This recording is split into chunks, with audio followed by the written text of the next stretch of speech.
Hey everyone, thank you for joining us for our Sunday live streams with Let's Talk Money. I want to welcome everyone in the community, of course, and thank you for being part of the community.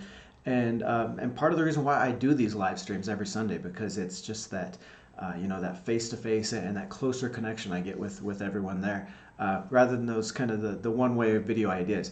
So this week got a really important, really fun topic about YouTube and growing on YouTube. I know I've got a lot of questions from you in the community about how to grow a YouTube community, how to grow a YouTube business, and really how much YouTubers actually make, because you see so many so many videos on how much somebody made on YouTube, and they seem to fluctuate so much. So I actually did some research on 24 different channels, looking at how much they were making and what kind of income sources. So I'm going to reveal that in this live stream and talk to you about maybe some of the other ways you can increase your YouTube income and get started on a channel and be successful. And what we'll talk, obviously, we'll hit on those community shout outs that I always love doing. Love the comments I get every week on the videos, and I love to highlight the best ones here on Sundays. So we'll do a couple of those. We'll highlight some of the videos from last week and this week, and then we'll get into that idea of making money on YouTube. And I think this is one of the biggest opportunities everyone has right now. Anyone can start a YouTube channel.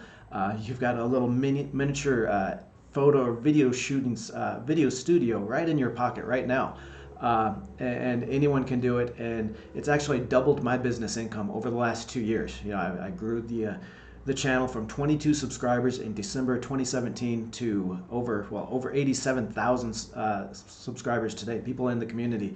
And I love it. I love engaging with the community here, and it's just a lot of fun. So we're gonna get started, and I want to welcome everybody. I see a few people. Elicio, happy Sunday. Everyone. Jerry from Kirkland, Washington. All right, how you doing, Jerry? So I want to get started, and this is actually part of a book launch that I've got coming up called Crushing YouTube. It's a book coming out on Thursday. It's kind of details my journey from 0 to 75,000 subscribers in less than 18 months.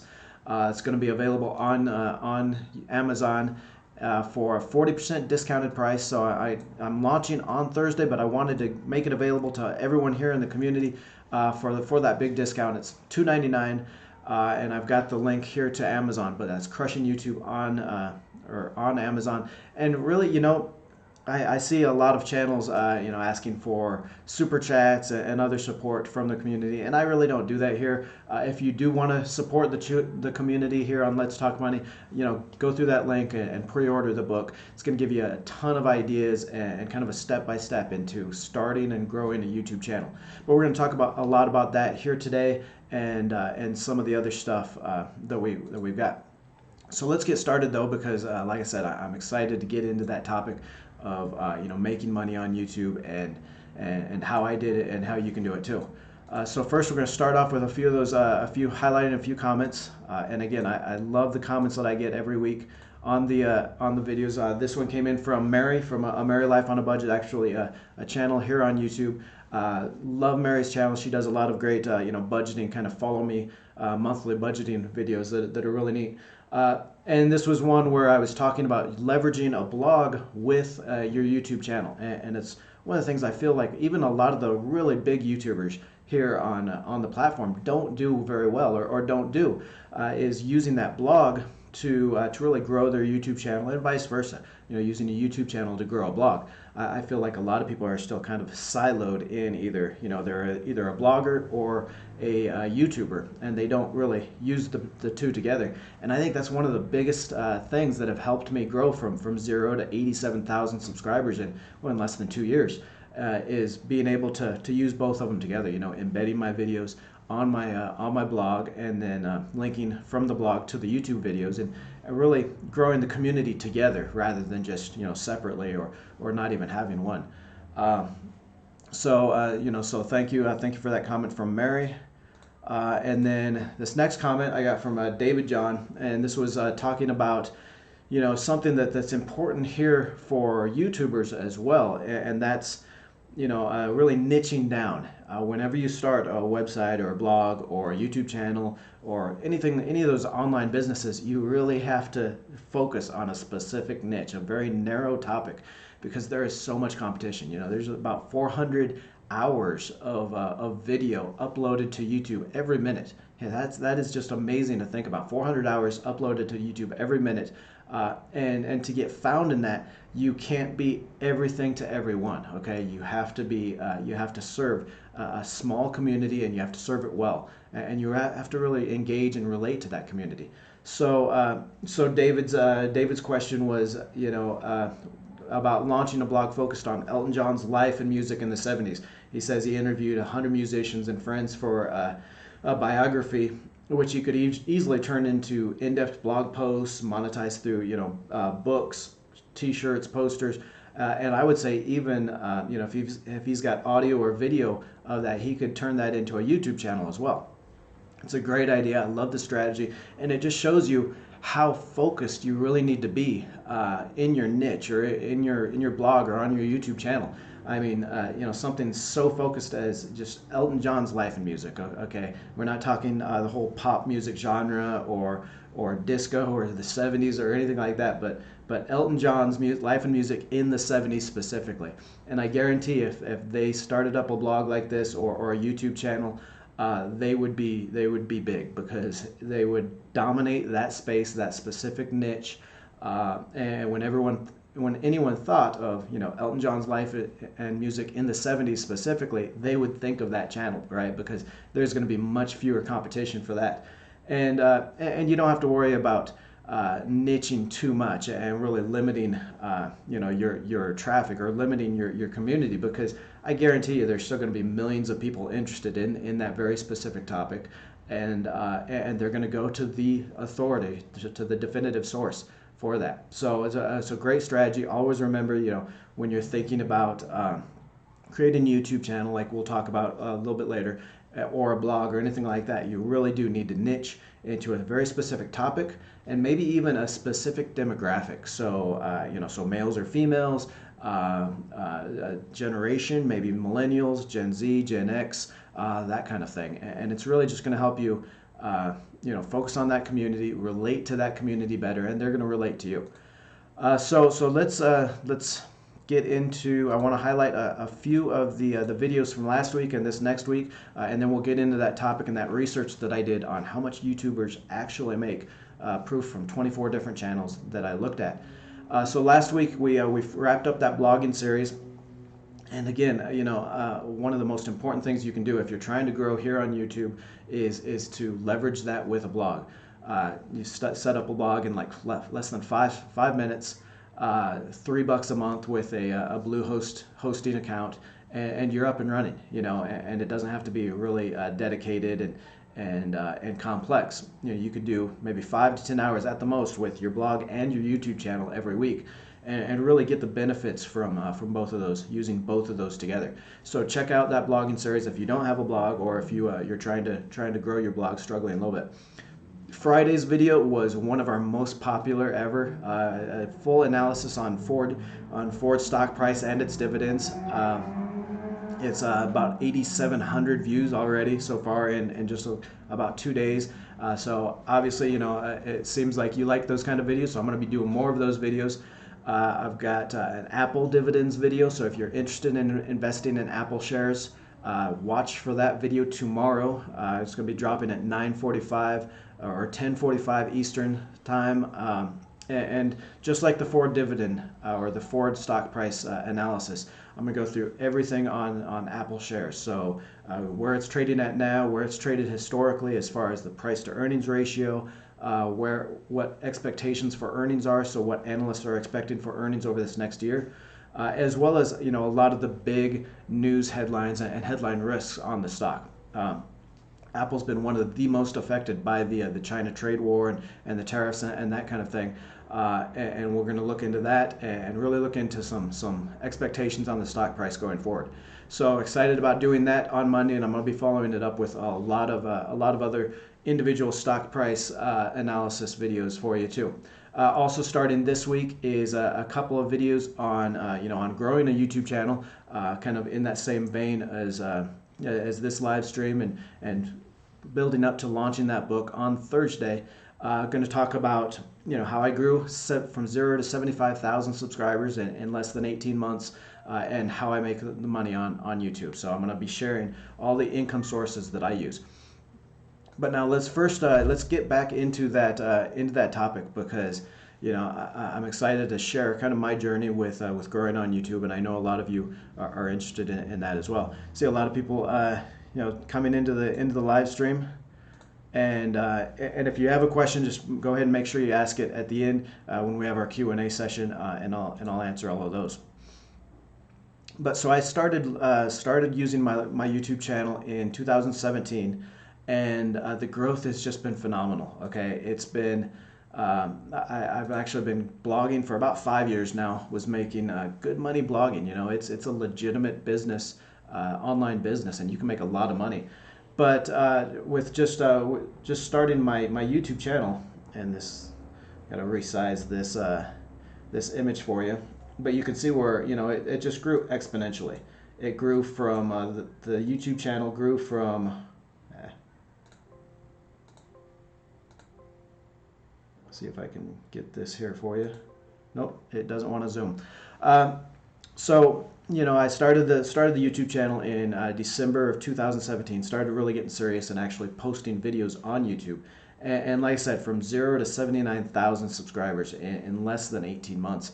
And it's because I think I've focused on leveraging it with that blog, really growing it with the blog back and forth, and kind of looked into how to really grow a channel. A lot of the tips and tricks that I share in the book, and really making sure that grows. And like I said, I was doing well with the blogs. I was making somewhere between $5,000 and $6,000 a month on average with my blogs and with other online businesses. But YouTube has just grown that exponentially. Has doubled my business income. So I'm doing about another $5,000 or $6,000 on YouTube alone after about 18 months. And you can see it's with the ads alone on YouTube. It's been about over the last 5-6 months, it's leveled to about $120 a day. I've got some days where it was almost $225 a day. Some days as low as $70 a day just in the ads on the videos. And what we'll see when we look into that research on how much YouTubers actually make is that this ad revenue, it's different for most channels, for different types of channels, and it's sporadic like this. You'll see like you'll see those days where I made two and a quarter a day on ad revenue, but then other days were 65, 75, 80. So you've really got to diversify your income sources, and we'll talk about that pretty soon here too. So I want to get into that research that I did on 24 different channels, and this is through really all of the how much I made on YouTube videos that you see on the platform. Everybody shares their their screenshots of how much they made, how many views they got, and that kind of thing. So I put all that together in a list with 24 different channels to see how much YouTubers were making per view.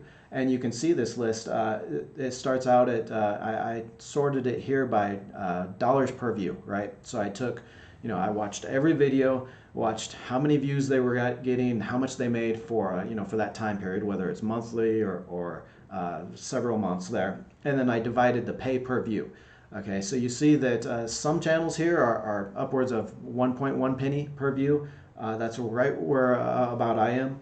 But then when you scroll down the list, I mean, you'll see it ranges all the way down to about, less than a tenth of a cent per view for some of these car channels. A landscaping channel was about a tenth of a cent per view.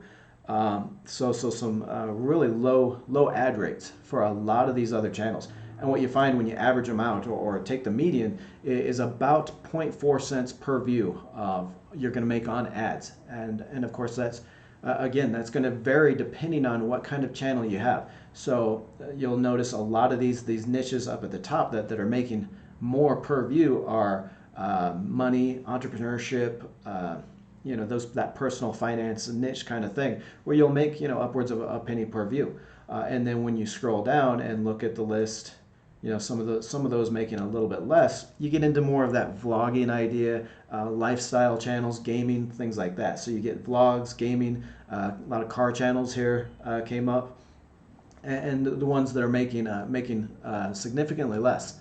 So, how you can use this information is not only to give you kind of an expectation of how much you can make on YouTube per views.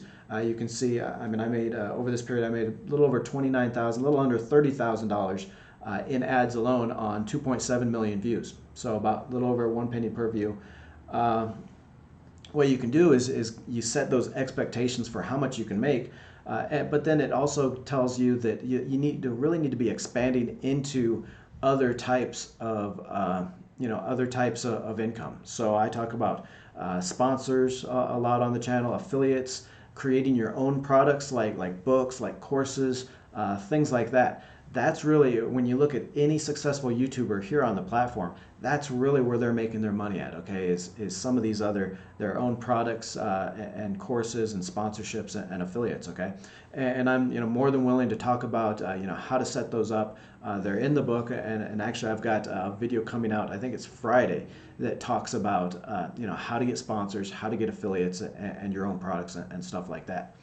So I want to open it up to question and answer. I know it was kind of a shorter video this week, but I'm going to leave more time for question and answer, just to talk about how much you can make on YouTube, how to grow your channel even, and how to get some of these other sponsorship and affiliate deals. So I'm going to scroll back up and look for any questions that we had on this, and I'm going to post the link there to the book. Again, that's pre-order through Thursday. So if you pick it up by Thursday, it's going to be a 40% discount. I'm going to be raising the price when it goes live, and so it's $2.99. You pick up that book, and I guarantee it's going to give you everything you need to start your YouTube channel, to be successful, grow, get more views and more subscribers, and really build that community. So one of these, and so 87B Wild, and that's a question I get all the time. He's asking here, and I'm going to transition back to the screen here. So 87B Wild wants to know, what if I have no content or nothing interesting to share? I'm not that interesting. And I think we all have that little voice in our head that says, and it's called imposter syndrome even, that says, who the hell am I to be talking about a subject? I'm not an expert, or it's not that interesting or anything like that. And it's natural, and you just need to get over those voices. One of the ways you get over that is just building that confidence with little wins. And we're getting a little bit off the topic here, but I promise I'll come back to this. But I was a hugely I lacked confidence so badly when I was younger. I was always short for my age and small and all that. And the way I built that confidence up is by setting goals and getting those little wins. Okay, so through the Marine Corps, through my own online businesses, then I would set goals, little goals, and really find something that I could be successful in. With the online businesses, it was blogging, making money, and really building the blogs. And when you set those little goals and you reach those little achievements, it doesn't even have to be something big. It can be something as little as starting a blog and reaching like 10,000 visitors a month, right? Easily achievable. What it does is each little goal that you achieve, you build that confidence, and that's gonna, that's going to bleed over into the rest of your life. You build that confidence in your ability with business, or even if it's some kind of a physical goal, so exercising or sports or anything like that. You achieve those goals in that builds confidence in that specific area, and it bleeds over into the rest of your life. And it's gonna help you see things in your life that you can teach and that you can share. Now, as far as thinking that you're not that interesting or you don't have anything interesting to share, I guarantee you, everyone has things that they can share that are interesting to other people. Anything that you enjoy doing, and that's really where it has to start with. It has to start with something that you enjoy doing. because you're going to be talking about this, 2, 3 times a week at least on videos or on your blog or things like that. And the money isn't going to be there immediately. Okay, I was making money on the blogs within about 5 months. Was making about between 1,000 to 2,000 a month within a year. But it's a slow progression, and I wasn't making more than wasn't making about $3,000 or $5,000 outside of about 2 years. It took me about 2 years to get to that living wage for my blogs and my online businesses. So it's got to start with something you enjoy doing. But again, anything you enjoy doing, I guarantee you there are millions of people out there that enjoy doing that same thing. Okay, and what you can do is even if you don't consider yourself an expert just yet on that one thing, okay, if you enjoy doing it, you want to learn more about doing it, then you start your blog or your YouTube channel off as your personal journey learning about that. Okay, some of the most famous blogs, the most famous bloggers I know, Jim Wang started, and I can't remember his blog just yet right now, but he started in like 2008, 2009. He was a software developer, but wanted to learn about personal finance, knew nothing about money. And he started his blog just to kind of chronicle his personal journey, learning about finance, learning about money. Became one of the biggest blogs out there at the time. He ended up selling it for, I want to say about $4 million in 2000 and I want to say about 2011. He sold it, maybe 2010. Same thing with J.D. Roth and Get Rich Slowly.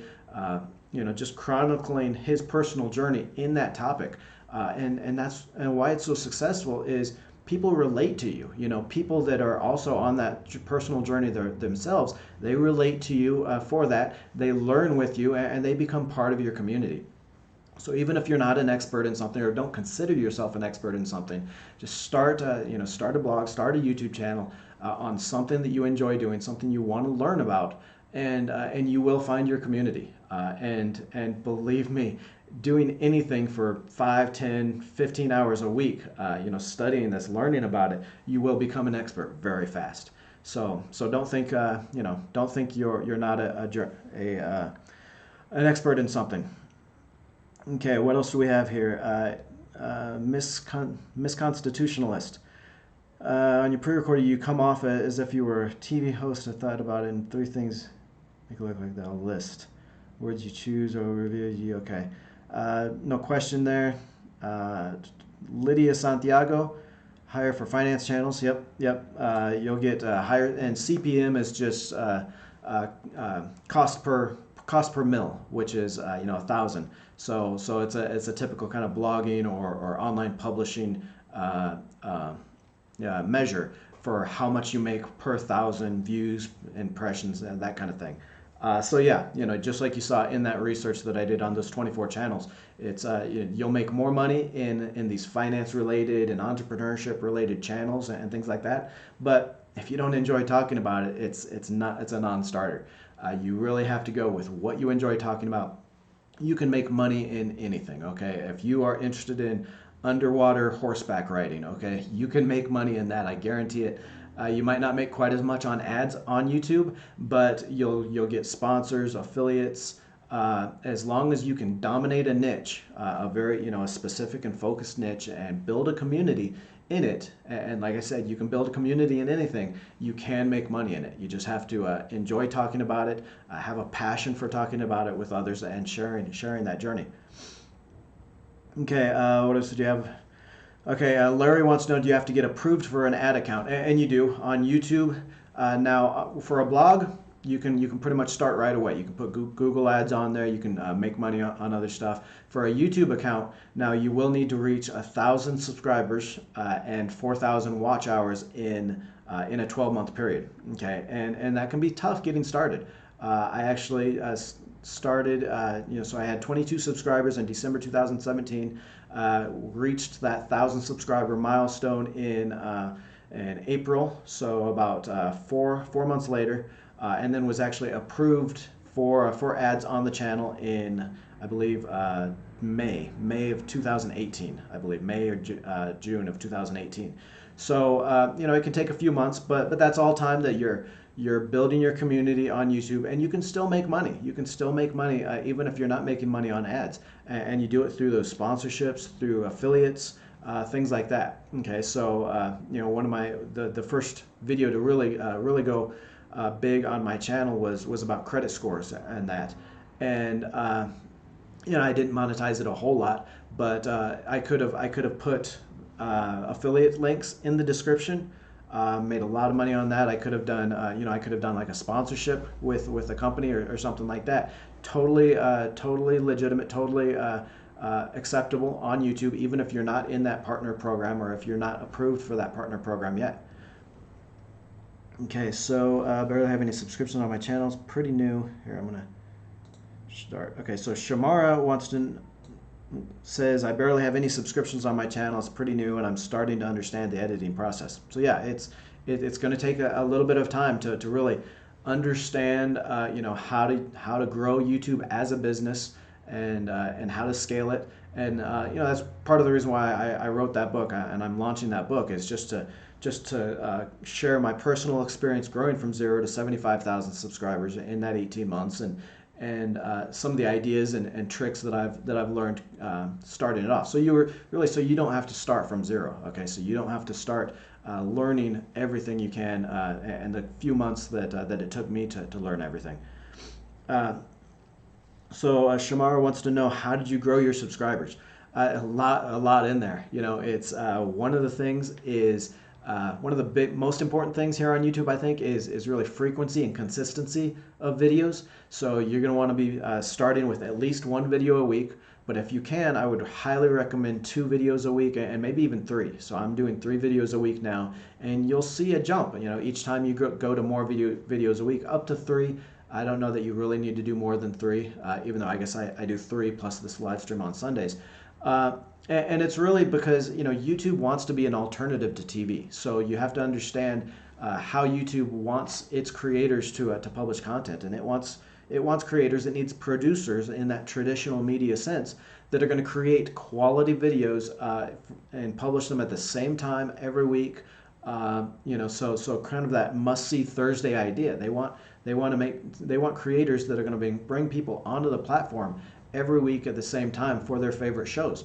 So that's very important. Also, it's just the idea that we talked about of growing that community. Okay, there are over 26 million channels here on YouTube. 26 million channels that are talking about either their life or a specific topic or that kind of thing. So to compete in that, to be a successful channel, you need to pick a community that you want to reach. And you want to relate to, and you need to do just that. Okay, you need to treat it like a community. Now I know I talk about reaching 75,000 subscribers or 87,000 subscribers, and talk about subscribers a lot, but it's really a community, right? And that's what I try to get back to, in my videos, in the community tab, and a lot of the things I do, because I feel like it is a closer community. Like I said, I was blogging for 5 years before this. And for me, especially coming from an equity analyst background, where it's all numbers and facts and and price estimates and for stocks and stuff, you cannot write with your personality. You can't share opinions and your personality in that. So with blogging and articles on the web, it was always hard for me to get my personality across in those articles, right? Because I came from that facts only background. But with YouTube, I'm able to share my personality and really reach out and engage with everyone in the community. So I think YouTube is a great opportunity to do that and really build a community rather than just people that visit your blog every week or so. So definitely focus on that sense of community, sharing your personal journey. Okay, that's another very important idea that I think a lot of YouTubers miss out on, is sharing parts of their personal life and how this specific topic relates to them. Because like I said, I guarantee you there will be millions of people out there that are going to relate to that, because that's their journey as well. That's their life as well. So focus on that. Focus on getting consistent content every week. A lot of stuff in building a community, a lot of stuff in building that subscriber base that we could talk about more here. So Sarah, Samara, Larry Patterson wants to know the best recording equipment needed. Now this is where I think the real opportunity in YouTube is, because I guarantee you, almost every one of you have a YouTube recording studio right in your pocket. You know, with your smartphone. It doesn't take much. Most video cameras in smartphones are more than capable of shooting quality video now. Now, I would say to if you really want to be a professional channel and grow your channel, then you do need some camera equipment that I'll talk about and I'll show you. But it's not necessary to start. One of the biggest things I think is just get started with your phone, get some videos out there, and kind of start learning how to create that YouTube business. Okay. And even if you're trying to put together kind of a professional studio, it's not expensive, okay? I'm still using, even after about a year and a half, I'm still using my Canon EOS 6i Rebel, right? Which is a very low price point camera. It's about, I think it was about 550 bucks, maybe 600 with the lens. And it's a DSLR camera, which means it's going to shoot, high quality digital videos. So that's that. You get a tripod from Amazon to put that on, and that's it was like 25 bucks, just the generic Amazon Basics tripod. For lighting, I know you can get a ring light for about 25 or 30 bucks, and that's more than most people need. Okay, for professional lighting that lights your face all at once, with no shadows and everything. I've got actually, just your standard 3-point lighting system, which has, 2 lights in front of you, right there, and then 1 light in back to kind of shine on your background. I think that was like $82. So still very, very economical. And basically that's just, a couple of umbrella lights. You find those on Amazon. And that's really all you need. I've got a few other little gadgets that I use. I usually use a lapel mic for my videos. Just makes it so the camera doesn't pick up quite as much background noise and stuff. But very, very easy to get started with just your cell phone. Gradually, start picking up some of the equipment that's maybe a little bit more expensive, like a DSLR camera and maybe some lights. But yeah, it's not hard to get started with this equipment. When were you in and for how long? Also, do you recommend someone having one? So Jurhaha, and sorry if I mispronounced that or if that's your name. So when were you in and for how long? I guess he's talking about the Marines. I was in the Marine. I got out of the Marines in 2001 as a armorer, 31, 2611. I want to say it's been a while. It's been a while since I got out. So the MOS classification kind of escapes me now. 20. Jeez, wow, has it really been that long? So yeah, loved my time in the Marine Corps. He also wants to also, do you recommend someone having one channel with a couple of niches or 2 channels with 1 niche? Excellent question, actually, and that's something that I kind of struggled with when I first started my channel. As you know, I've got 4 blogs all within the personal finance space, and so I've got personal finance, budgeting, saving, that kind of thing. I've got one on investing, and I've got a blog on making money. Well, when I came into YouTube, then I saw very quickly that idea that you do need to really niche down. You don't want to be talking about everything under personal finance in a channel, because you just won't. You're trying to be all things to all people, and you really need to focus and be 1 or 2 very specific things to a group of people to really engage and relate to them, right? So I actually did start 3 channels, one for investing, one for making money, and one for personal finance, and quickly found that it is just too much work. Okay, like I said, you're going to see faster growth rates each time you go from like 1 video a week to 2 to 3, and doing 3 videos a week on 3 different channels. That's just way too much. So I actually consolidated them into this one channel about money, and I still do try to talk a little bit more about broader finance. So I do investing and making money. I haven't done quite as much on the personal finance, budgeting and saving and that kind of thing. But so I try to focus on those 2 topics.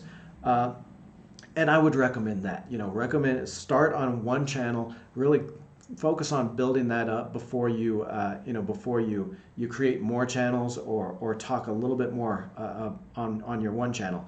Now, there's two strategies in there that you can still do. Okay, one is when you do grow your channel, that single channel, then if you can kind of build a community around your personality and around your brand, so you become the brand of the channel versus kind of the topics, right? You're still going to be talking about those topics and those ideas and stuff, but if you can really build your channel around you as a brand, and people will come watch your videos for you, then you can start talking about more than one thing. I mean, obviously a lot of these lifestyle channels and vloggers on YouTube do very well with almost no topic whatsoever. They just talk about their life, and they do very well. And that's because people are going to watch their videos for them, not necessarily to learn about investing or making money or anything like that. Okay, so as you're building that one channel, start building in ideas about branding. Okay, and this is probably one of the most important parts of the book that I talk about, is how to build your brand. Sharing your story, your personal life story. Finding that iconic leader that can represent your channel and that kind of thing. So if you can do that, you can start expanding out. Now, if that really hasn't worked quite so well with you, with your channel, if it's still very much educational and how-to channel, then yeah, you can start doing 2 channels or 3 channels to expand out into that. But that's when you've already built that one channel up into a pretty decent legitimate business, and you can start maybe outsourcing some of the tasks to give you time to really manage multiple channels. Okay, and plus, starting that one channel, that's just going to give you a base for your community that you can promote your other channel when you do start it. So definitely just start with one channel, one very specific niche topic, and then after a year or two, if you still want to talk about these other ideas, these other topics, then you make the decision, whether it's start talking about more things on that one channel or create another channel. But excellent question there. Pac Doc wants to know, ever faced copyright issues? I haven't. And then again, I don't use a whole lot of music in my videos, almost none actually. I don't take from other videos and use those videos in my videos. But generally, I'd say copyright issues are pretty slim, pretty rare. Unless you're actually doing a lot of that stuff, you're just taking music off of the internet or taking other people's videos and stuff like that. So yeah, if you find yourself tempted to just rip music off of the internet anywhere, don't do that, because you will get a copyright strike and it will affect your channel. There are lots of free music sources. In fact, YouTube has a music library that you can use any of the stuff in there for free. So there's no reason to be using background music or anything like that isn't copyright, or that is copyrighted, and that you don't have permission to use. Past question: can a YouTuber copyright you if you mention his channel? No, you can't. I mean, just by mentioning somebody's channel, that's not copyrighted. That's free speech, right? So yeah, just talking about somebody's channel. You get a little bit more into shadier areas when you're doing things like a reaction video. So one of the things that I've been planning on doing is kind of reaction videos to other YouTubers' videos, and that's still completely legitimate, completely legal. Is actually using somebody else's videos for a very short period, using just part of their videos and then talking about that. Okay, that's all fair use. That's all in that realm of parody use and that kind of thing.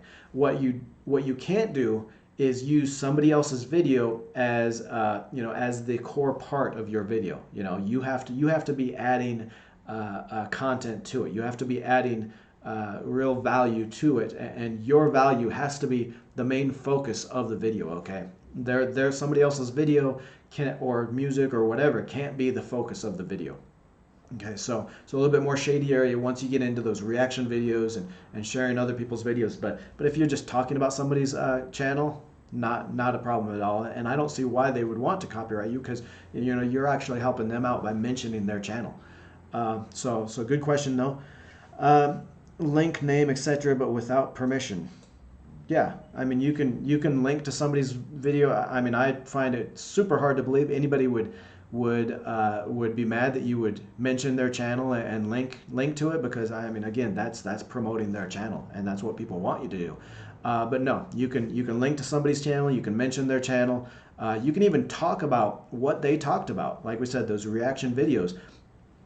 You can show maybe little snippets, very short snippets of their video if you're talking about what they talked about. So if your added value is the core part of your video, is the value of the video, you can talk about their video. But yeah, if you're not even showing their video or anything, I mean, you can talk about what they said all day long. Now it has to be from your own perspective. You can't just you can't just copy down what somebody said in their video word for word and then just use it, as your video. That would be, that would be plagiarism, not necessarily copyright, not necessarily a copyright infraction, but it would definitely be plagiarism. So you'd be running a fine line there too. But as long as you rephrase what they said in your own perspective and with your own opinion, then that's fine too. Okay, Elicio says, I recorded a video, but after that I don't want to upload because I see poor information. Happy to hear something from you. Okay, I don't understand quite what your question is there. If you've got a question on growing YouTube, on getting subscribers, building your community, or making money on YouTube, ask that here. Also, happy to answer any questions on investing, making money, any of the things we talk about on the channel here. So YouTube will pay me for linking to people's channel, and how many subscribers do I need to be qualified to get paid? Okay, again, you need to have 1,000 subscribers and 4,000 watch hours to get approved for that YouTube Partner Program. Okay, so you need to get to that point first. But YouTube's not going to pay you to link to someone's channel. YouTube pays you for the views on your videos. Okay, so you create a video, you upload it to YouTube, and YouTube shows ads, right?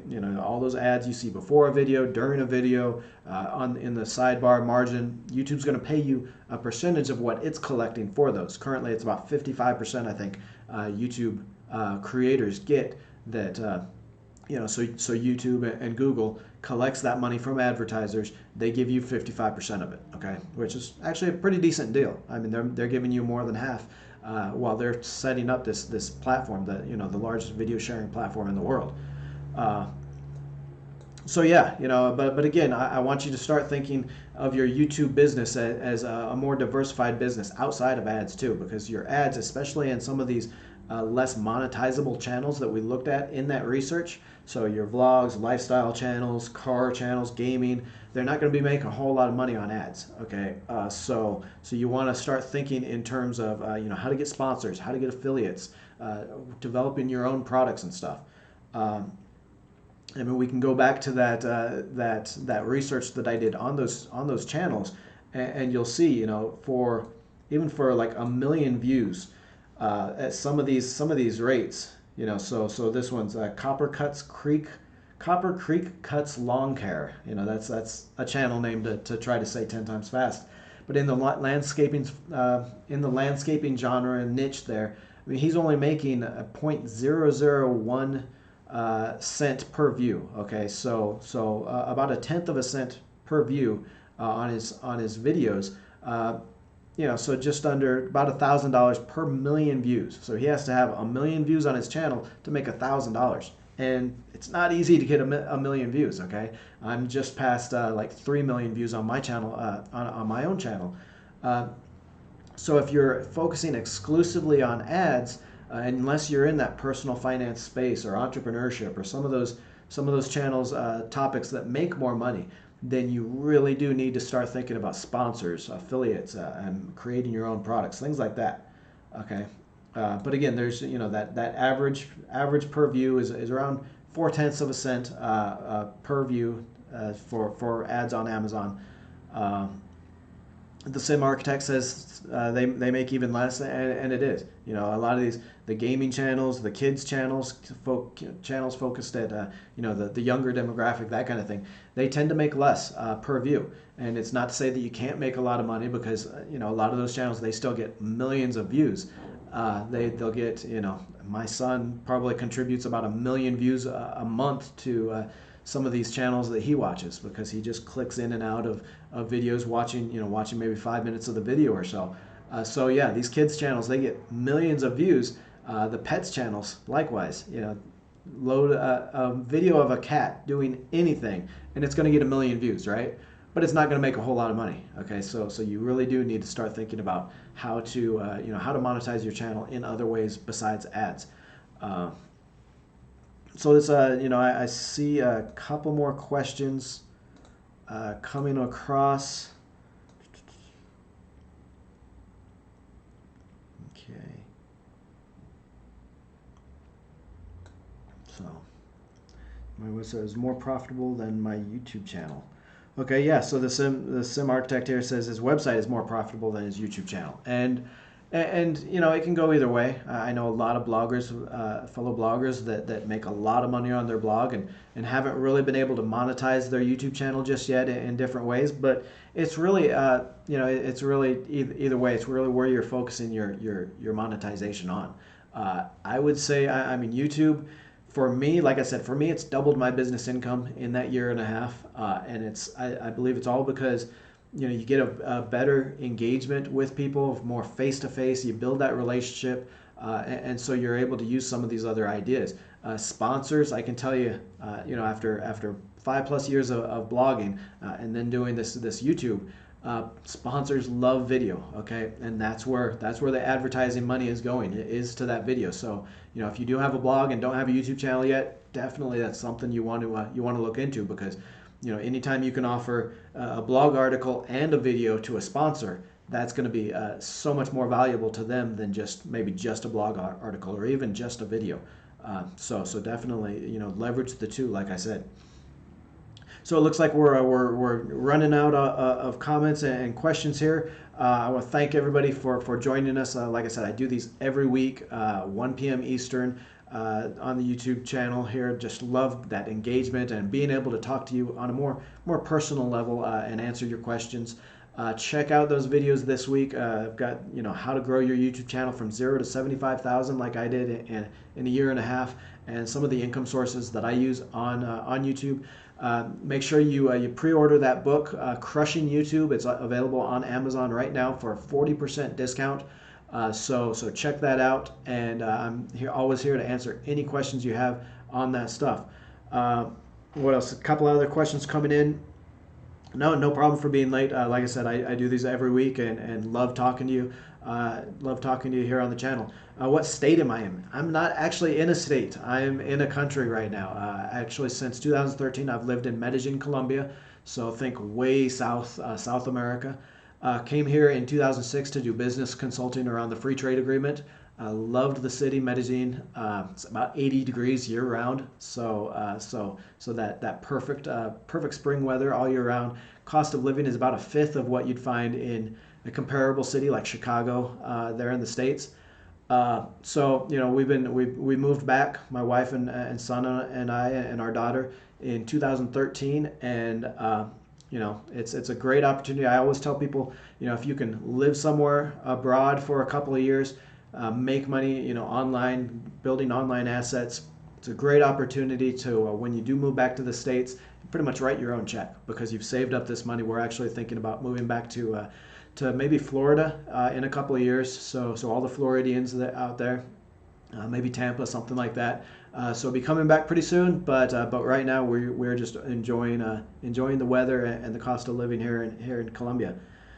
Got a couple of more questions. I'll stick around. So Susan asks, can you talk about how to flip websites? What's the main strategy?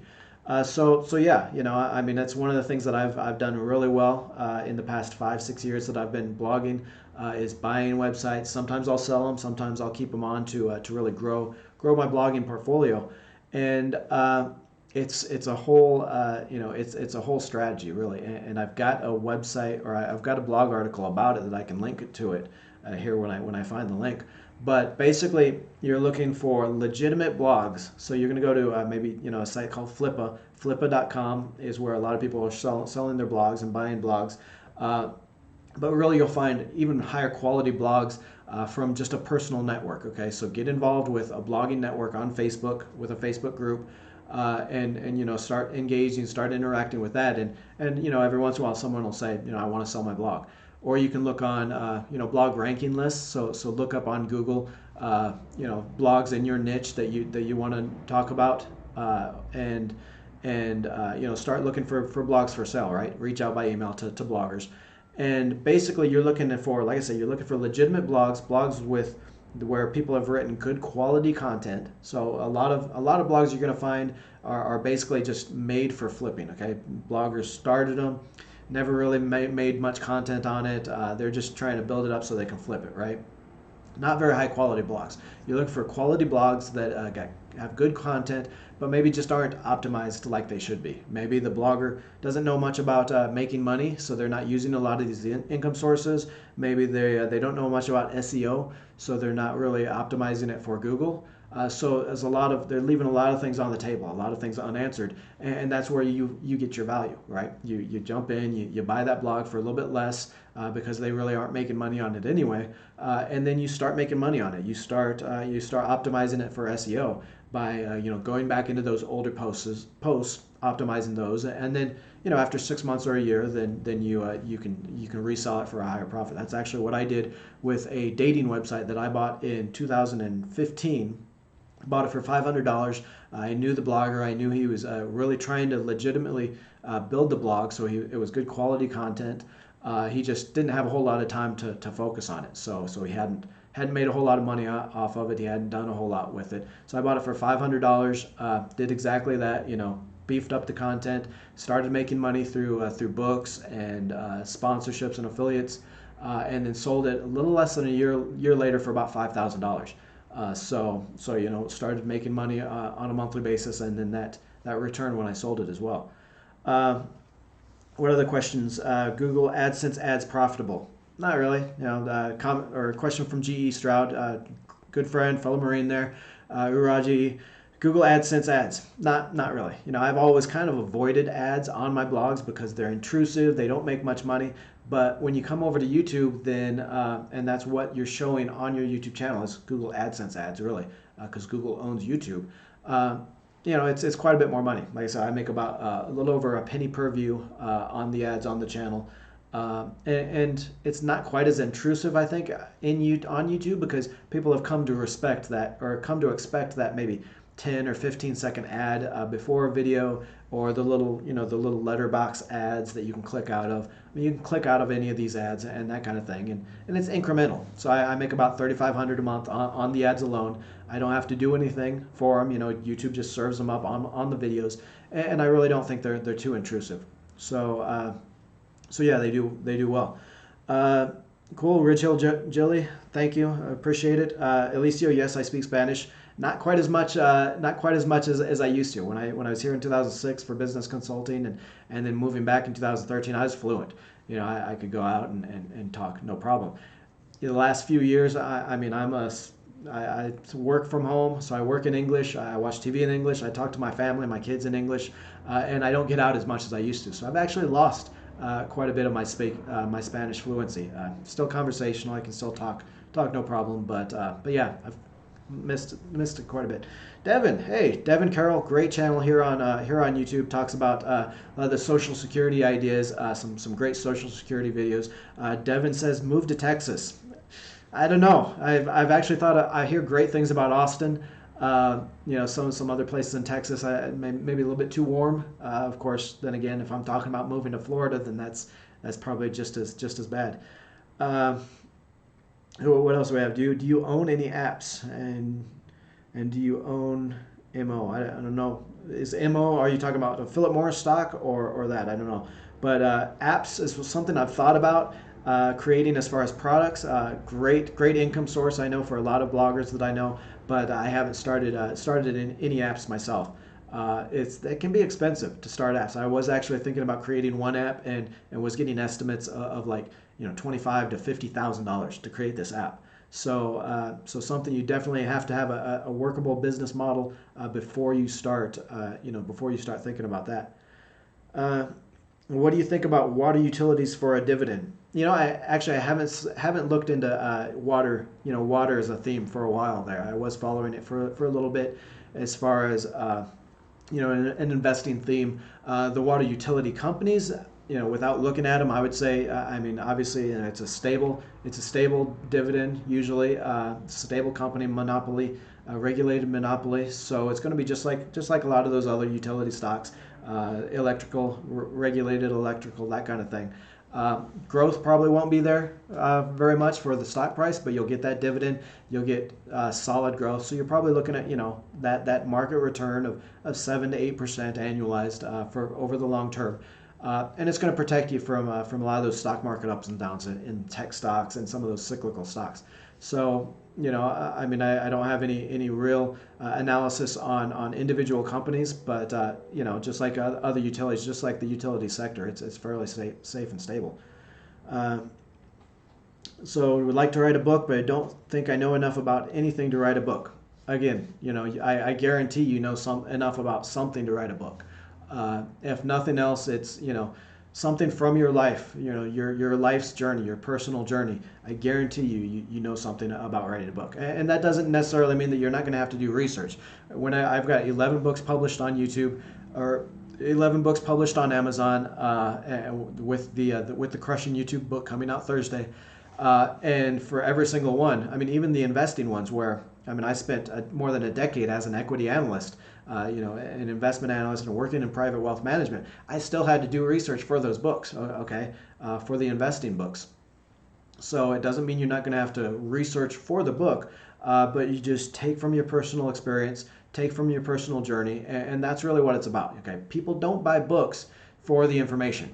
And I know that seems kind of odd to say, but people don't buy books for the information, okay? People buy books to relate to your personal journey, okay, and to make your personal journey their own. Okay, so anytime you're creating a book, or this goes for so many things, courses online, anytime you're making a product, it's your personal journey that you want to focus on, and making that, creating that transformation in someone else. Okay, so a good, probably the best thing you can do is start with the transformation that you want to bring in someone else. Okay, where have you been able to go with your personal journey? What have you been able to achieve? That's the transformation that you want to bring in someone else. Work backwards from there. Okay, what do they need to do step by step to reach that transformation and to reach that personal achievement? That's your book right there. Okay. What else do we have? Can you start investing on a tight budget? You start investing with $50. You start investing with $100. The platform M1 Finance that I use for our 2019 dividend challenge portfolio here. You start on there, and they do fractional shares, so you can buy shares of Amazon, which are $2,000 a share right now in the market. You can buy shares of Amazon for $50, and yeah, you don't get a whole share, but you get $50 worth of a share. So yeah, and I'd say it's important. Even if you've got a tight budget, start with $50 a month. Okay, I use a chart on some of the blog articles that I put together, where even $50 a month grows into, I think it's like $187,000 over 25, 30 years. And it's just because it builds, it compounds. You make money on your money and on on those dividends gradually. But if you start, that's if you start around 25. If you don't start till you're 45, it's like 75, 80,000. So you have to get started no matter how much you have each month. Go out eating one less time, maybe eat fast food one less time or something to be able to do that. And it's going to create that habit of saving every month and investing. So just get started with whatever you need. Should I be skeptical to using Robinhood for the long term? Harrison asks. Not sure that I wouldn't be skeptical of Robinhood for the long term. All of these investing platforms are the vast majority of them, 99% are insured by the regulated by the SEC and insured by the SIPC, which basically insures your investments up to a certain amount. So you don't have to be worried about it in that sense. Now, what you need to understand though is Robinhood right for you. Okay, I've actually got a video kind of comparing some of the free investing sites out in a couple of weeks. And I'm comparing M1 Finance, Robinhood, Acorns, a couple other sites. And really, it's not necessarily which site is best, but which site is best for you, okay? For M1 Finance, a great way to buy stocks, commission free. You'll never pay a fee on M1 Finance. But there's some things that like they only do one trade a day, right? So you put in your trade, buy or sell stocks or whatever, and that doesn't get filled until the next day's trading window. Okay, so not necessarily good for stock traders or that type of investor. Robinhood, on the other hand, doesn't have retirement accounts, which M1 does. I love that retirement investing, getting those tax benefits of those tax breaks. Robinhood doesn't have that, but does have that, that up to the minute stock trading. So, it's a matter of finding the best investment platform for you.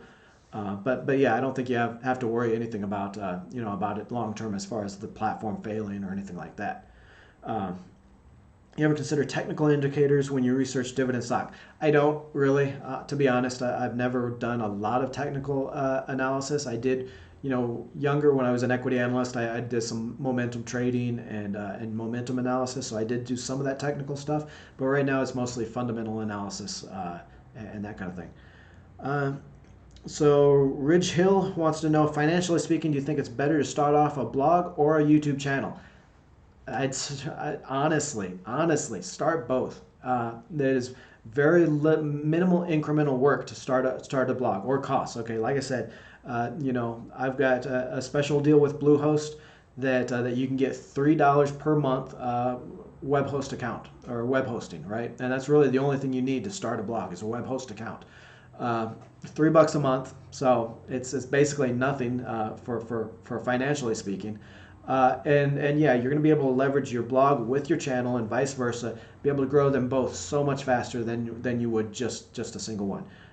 It's still going to take maybe 5 to 10 hours a week minimum to work on both. What you can do is you do your videos for your YouTube channel, script those out, and then post those on your blog as a blog article, okay, and embed the videos on there as well. So way to get double duty out of your videos, be able to grow your blog and grow your YouTube channel at the same time. But definitely I would start both, definitely. Okay, oh, so Mo, okay, yeah, Philip Morris, Altria, do you think Ford will ever be a major competitor with Tesla? So two questions there. Haven't looked at Altria or Philip Morris in a while. I know they're having problems with their e-cigarette products as far as regulations and stuff. I love Philip Morris. I've loved it for a while. I don't know where it's at right now, but it's generally a decent stock and a great dividend. Do you ever think Ford will be a major competitor to Tesla? Yeah, I do actually. I do. And much better value right now. Okay, Ford, actually in that Ford analysis that I did Friday, so check that out. I'm referring to some of Ford's plans in electric vehicles. They're going to have a whole fleet of electric vehicles within a few years. Okay, they're going to have a commercially available autonomous driving vehicle within like the next year. They're not known for their technological advancements, but Ford is right up there with a lot of these other companies in that respect. I also like to charge a spread. Commission-free platforms also. Yeah, I haven't seen it a whole lot, but there is a spread. There's a spread in any stock you buy. That's with the broker. The spread between the buy and the sell price. It's not. I don't think it's any more or less on a commission-free platform than it is on a regular platform like E-Trade or Ameritrade or anything like that. What else do we have? Love the channel. How many sources of income do you have? Actually, I have I'd say 7 sources of income, and I can actually let me do this. I can actually bring up my income, the income that I track on the blogs, and I can actually show you the income that I book every month on the blogs and the YouTube channel.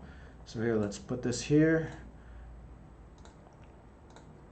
Okay, so if you can see here, I've been tracking my income from the blogs and the YouTube channel, well, from the blogs initially, all the way back to April of 2015, and then down here you see each year the sum of each year that I made a whole $792. That first, or no, that was the average, the average for the blogs. I've made 256,000 so far on blogging and YouTube.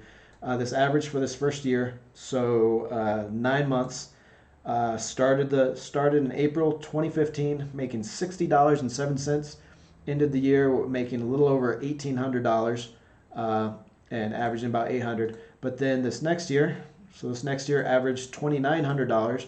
So about 2 years into blogging, I was making about $3,000 a month. Ended the year making about $4,000 a month. And then, so this year, so far this year, for the first 6 months, I'm averaging $10,300. And so these first, what are these? These first 6 lines here are all the books, right? So self-publishing, great income source, great passive income source, because you're already creating that content for your blogs, for your YouTube channel. You can repurpose it, add stuff, add ideas and stuff, and publish it on on Amazon as a book. So I'm making a little over $2,000 a month on that. Adsense, I mean, you can see Adsense. I haven't had Adsense on my blogs since August of a couple years ago, maybe August 2016. I turned off all the Adsense ads on my blogs, and I actually have my YouTube ads in here with this miscellaneous. Okay, this is the YouTube ads. Okay, this is YouTube ads and courses. Made $5,200 last month on those. Affiliates made $4,300. Sponsorships and sponsored posts I've been kind of pulling back on. Haven't been doing a whole lot of that, but a lot of this is I need to start building my team out, right? I've got an editor. I need to start building a business manager and somebody to help me manage some of this stuff so I can focus on more than one thing at a time, right? So I can focus on getting more sponsorship deals and more sponsored posts and things like that. Because you see some months 2,500 this month on sponsorships, and then $450 last month. So obviously, to make that more consistent, then I need to be reaching out to these sponsors every month instead of just every few months. But yeah, so I've done this year alone. I've done the last 3 months over 11,000 a month. January through March was over 9,000 a month, and like I said, averaging so far 10,300 a month. And what's great about this, if you still doubt the power of some of these online businesses and creating your own online assets, look at the growth in this income. Okay, this year so far for the first 6 months of the year, I am averaging 45% increase over what I was making in just last year. Okay, and last year was a 28% increase over what I was making. So on a monthly basis, I was making 27% more in 2018 than 2017. Okay, tell me what other job you can get where you're growing your income, your monthly income, by 27%, 45% a year. Okay, it just doesn't exist. And this is why I say, I love investing. I love talking about investing and still invest a lot of my money. But you'll never get rich on investing, and you'll never get rich with a traditional 9-to-5 job. You need to be creating online assets and creating your own business, because that's the only way you'll ever really build real wealth and that financial independence is by going after your own assets and growing your income 28, 40, 45% every year. What else do we have? What would you consider a reasonable percent to pay a financial advisor for a portfolio? Pay 1.25%. That is high. That is actually really high for a financial advisor. Generally, they're around 1%, I think. But I mean, I don't see any reason why you need a financial advisor. Seriously, honestly, if you want that hands-off feel to an advisor or to your personal finance, to your investing, go with a robo-advisor. Go with Betterment, Wealthfront, Wealthsimple, Acorns.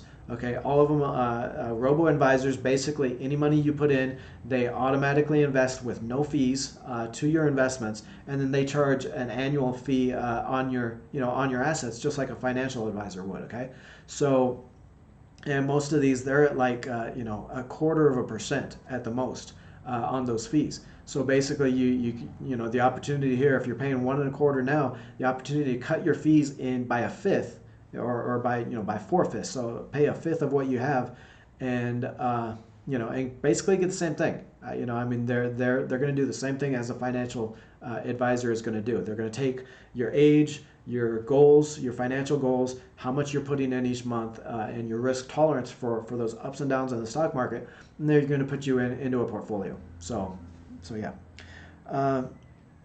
So what else do we have? So it is getting on a little bit more than an hour here, so I'm gonna jump off for the week. Thank you again, everybody. Great questions. I love talking back and forth with you here. Go to Amazon, pre-order that book, Crushing YouTube. It's going to tell you everything you need to do to start your own YouTube channel and to really grow it. I'm here whenever you need me to answer any questions. And check out those videos this week. I got that Apple investing video coming up tomorrow, as well as those how to grow on YouTube videos coming up Wednesday and Friday. So that's all for this week. I appreciate it again. Thank you for joining us, and I'll see you next week.